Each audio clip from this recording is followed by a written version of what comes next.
Hello students, अब आप exercise 3.4 द्विचर वाले रैखिक समीकरणों में दो विधियां आप पढ़ चुके हो। पहली विधि थी आपकी आलेख विधि, दूसरी विधि थी प्रतिस्थापन विधि, अब तीसरी विधि है विलोपन विधि। तो ये जो सवाल दिया हुआ है इसमें एक ही सवाल को दोनों विधियों से करना है, यानी विलोपन विधि से भी सरल करना है, प्रतिस्थापन विधि से सरल करना और बताने को कौन सी विधि अच्छी होती है यानी अधिक उपयुक्त होती है। तो यहाँ पर हमें पहला सवाल दिया हुआ है x + y = 5 और दूसरा समीकरण है आपका 2x - 3y = 4। ये समीकरण नंबर आपका 1 है और ये समीकरण नंबर 2 है। अब यहाँ पर जब हम विलोपन विधि से सवालों को सरल करते हैं तो सबसे पहले दोनों चर राशियों में से किसी एक चर राशि के गुणांक यानी कि कोफिशिएंट इक्वल करते हैं। जैसे यहाँ पर x का गुणांक 1 है और यहाँ पर x का गुणांक 2 है, यहाँ पर y का गुणांक 1 है और यहाँ पर y का गुणांक -3 है। तो यहाँ पर हम चाहे तो x के गुणांक बराबर कर सकते हैं या y के गुणांक बराबर कर सकते हैं। ये आपके ऊपर डिपेंड करेगा आप कौन से मान को बराबर करना उचित समझोगे, कौन से गुणांक को कोफिशिएंट को उचित समझोगे गुणांक को बराबर करना। तो यहाँ पर हम समीकरण 1 में अगर हम 2 से गुणा कर देंगे तो आपके x के गुणांक बराबर हो जाएंगे। तो यहाँ पर लिख देंगे समीकरण 1 में 2 से गुणा करने पर जब समीकरण में करेंगे तो गुणा करने पर हो जाएगा आपका 2x + 2y = 10। ये समीकरण नंबर हो गया आपका 3rd। इसमें समीकरण नंबर डालना चाहो तो डाल लेना, आवश्यक नहीं है, बोल दिया है आपको। और इसके बाद में आपका ये 2x इसके नीचे लिख लेंगे -3y = 4। अब यहाँ पर देख रहे हैं कि हम x के गुणांक तो बराबर हैं लेकिन विलोपन नहीं हो सकता। विलोपन क्यों नहीं हुआ? क्योंकि दोनों चिन्ह विपरीत होने चाहिए विलोपन होने के लिए। तो पहले हमें इसके चिन्ह बदलने पड़ेंगे और चिन्ह बदलेंगे जब हम तीसरे समीकरण में से दूसरे समीकरण को घटाएंगे। तो यहाँ पर लिख देंगे घटाने पर ये चिन्ह आपका प्लस का माइनस का हो जाएगा, ये माइनस का प्लस का हो जाएगा और ये आपका माइनस प्लस का है माइनस हो जाएगा। अब इस तरीके से एक 2x प्लस का हो गया और एक आपका माइनस का हो गया, एक पॉजिटिव एक नेगेटिव, ये दोनों एक दूसरे से कट जाएंगे और ये आपस में दोनों सेम साइन के हैं, ये आपके जुड़ जाएंगे। तो ये हो जाएगा आपका 2 and 3 5y = 6। सो y = कितना हो गया 6/5। अब y की वैल्यू 6/5 समीकरण 1 या दोनों में से जिसमें इच्छा हो आप उसमें रख सकते हैं। तो हम यहाँ पर y की वैल्यू समीकरण नंबर 1 में रखेंगे। तो y = 6/5 6/5 समीकरण 1 में रखने पर। तो जब हम 1 में रखेंगे तो ये हो जाएगा 2x + 2y, y की जगह पर हो जाएगा आपका 6/5 = 10, या इसको हम लिखते हैं 2x + 12/5 = 10। अब हम 12/5 को उधर ले जाएंगे तो ये प्लस में है माइनस का हो जाएगा, या हो जाएगा आपका 2x = 10 - 12/5। जब हम इसके डिनोमिनेटर इक्वल करेंगे तो ये हो जाएगा 2x 5 × 10 = 50 और 50 में से 12 माइनस करेंगे तो ये हो जाएगा आपका 38/5, या x = 38/5 डिवाइडेड बाई 2 से गुणा हो रहा है, भाग हो जाएगा तो ये हो जाएगा आपका 219 या x = 19/5। तो यहाँ पर x की वैल्यू होगी आपकी 19/5 और y की वैल्यू होगी आपकी 6/5। अब हम इसी सवाल को प्रतिस्थापन विधि से सरल करेंगे। तो प्रतिस्थापन विधि में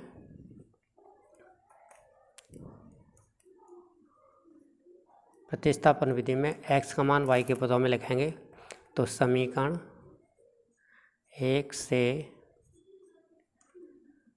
x बराबर 5 माइनस y समीकरण 2 में रखने पर, तो जब हम 2 में रखेंगे तो ये हो जाएगा आपका 2 multiply 5 minus y minus 3y is equal to 4, या मल्टीप्लाई कर देंगे 2 5 जा 10 minus 2y minus 3y is equal to 4, या 10 minus 5y is equal to 4, या minus 5y is equal to 4 minus 10 is equal to minus का 6। So y is equal to कितना हो गया आपका -6 अपॉन -5, या y is equal to 6 upon 5। अब y की वैल्यू हम समीकरण 1 में रख देंगे जैसे ऊपर रखी है, तो y is equal to 6 upon 5 समीकरण 1 में रखने पर शेष भाग को ऊपर के सवाल की तरह करेंगे। रखने पर 2x plus 2 multiply 6 upon 5 is equal to 10, या 2x plus 12 upon 5 is equal to 10, या 2x is equal to 10 minus 12 upon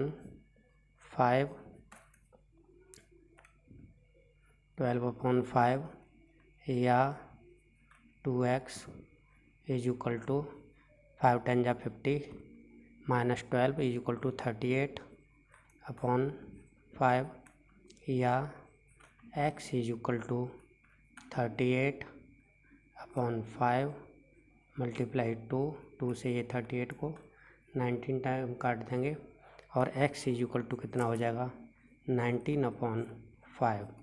तो यहाँ पर x की वैल्यू होगी 19 अपॉन 5 और y की वैल्यू होगी आपकी 6 अपॉन 5।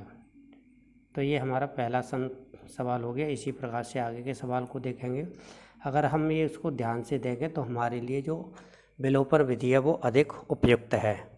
अब क्वेश्चन नंबर 2 को देखिए, तो यहाँ पर भी ऐसे ही करेंगे।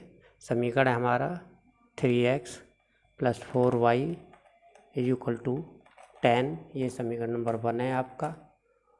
और इसी के नीचे आपका दूसरा समीकरण है 2x minus 2y is equal to 2, ये समीकरण नंबर 2 है। यदि हम इसमें गुणांक को ध्यान से देखें, अगर हम x के गुणांक बराबर करेंगे तो हमें पहले समीकरण में 2 से मल्टीप्लाई करना पड़ेगा और जो सेकंड समीकरण है इक्वेशन है उसमें 3 से मल्टीप्लाई करना पड़ेगा।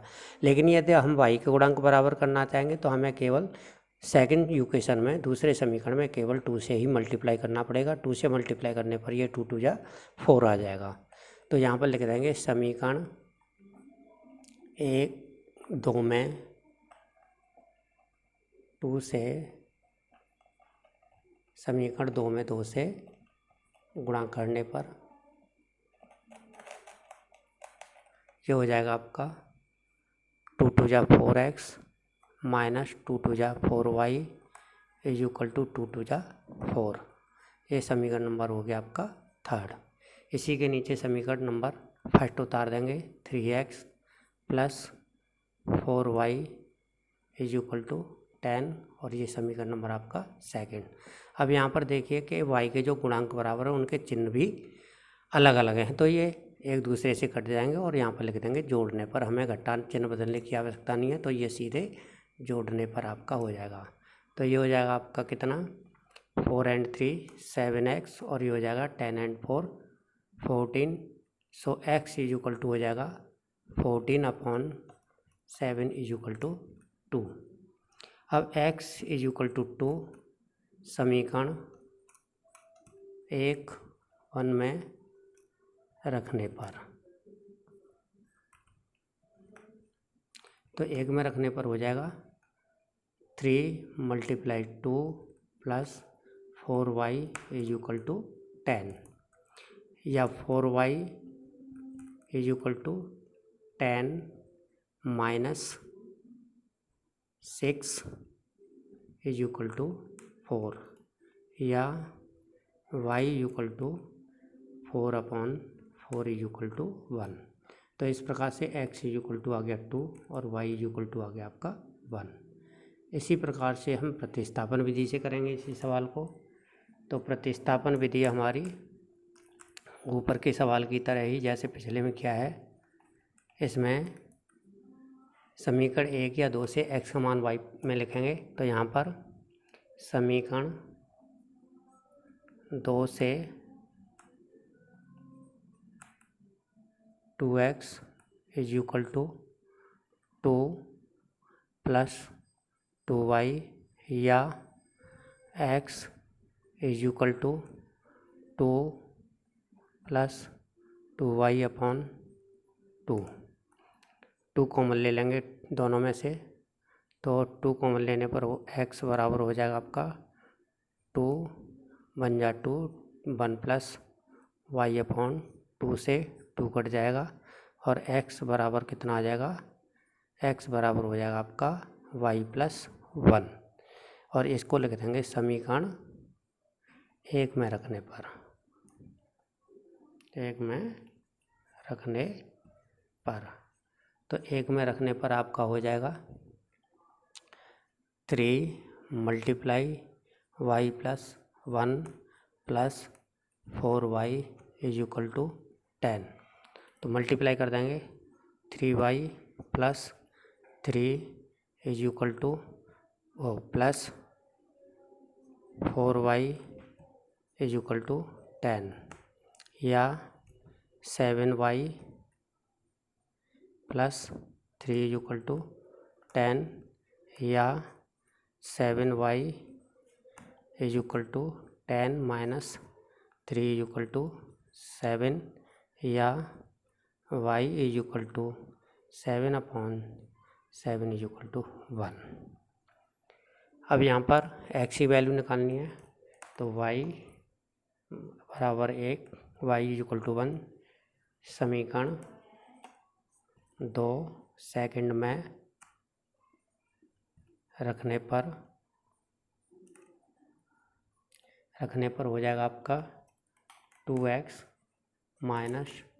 2 × 1 = 2 या 2x = 2 + 2 1 जा 2 = 4 x = 4/2 = 2। तो यहाँ भी x की वैल्यू आपकी 2 आ गई और y की वैल्यू 1 आ गई। तो यहाँ पर भी आप देख रहे हो कि विलोपन विधि ही अधिक उपयुक्त है। इसी प्रकार का आप आगे सवाल कर सकते हो। तो इसमें पहले हम विलोपन विधि से सरल करेंगे। तो इसको साधारण समीकरण में लिखेंगे। तो इसको हो जाएगा आपका 3x - 5y = 4। ये समीकरण आपका 1 हो जाएगा। और दूसरे समीकरण से लिख देंगे 9x - 2y = 7। ये समीकरण आपका सेकंड हो जाएगा। अब यहाँ पर समीकरण 1 में यदि हम 3 से गुणा कर देंगे तो ये समीकरण 2 के बराबर हो जाएगा। लिख देंगे समीकरण 1 में 3 से गुणा करने पर 3 3 जा 9x - 3 5 जा 15y = 3 4 जा 12। ये समीकरण नंबर आपका हो गया इक्वेशन नंबर 3। इसके नीचे सेकंड इक्वेशन को लिख लेंगे 9x - 2y = 7। ये समीकरण नंबर आपका सेकंड। इसको भी घटाएंगे माइनस प्लस माइनस यहाँ पर लिख देंगे घटाने पर, ताकि ये पता लग जाएगी कि ये चिन्ह क्यों बदले गए हैं। तो ये आपका कट जाएगा और यहाँ पर माइनस का 15y, यहाँ प्लस का 2y, तो ये हो जाएगा आपका कितना, माइनस का 13y और यहाँ पर हो जाएगा आपका 5 या वाई इज इक्वल टू हो जाएगा आपका -5/13 या y is equal to -5/13। Y बराबर -5/13 समीकरण 1 में रखने पर, तो ये हो जाएगा आपका 1 में रखने पर 3x -5 multiply -5/13 is equal to 4 या 3x प्लस 5 जा 25/13 इज इक्वल टू 4 या 3x इज इक्वल टू 4 -25/13 या 3x is equal to multiply कर देंगे तो 13 4 जा 52 और 52 में से 25 घटाएंगे तो ये बचेगा 27/13 या x इज इक्वल टू हो जाएगा 27/13 मल्टीप्लाई 3 से 27 कट जाएगा 9 टाइम और x इज इक्वल टू हो जाएगा आपका 9/13। तो x की वैल्यू आ गई आपकी 9/13 और y की वैल्यू आ गई आपकी -5/13।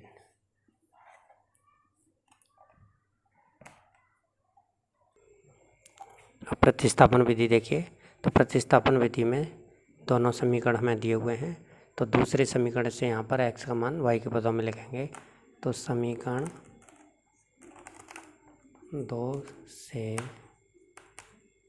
y x is equal to 2y plus 7/9 समीकरण 1 में रखने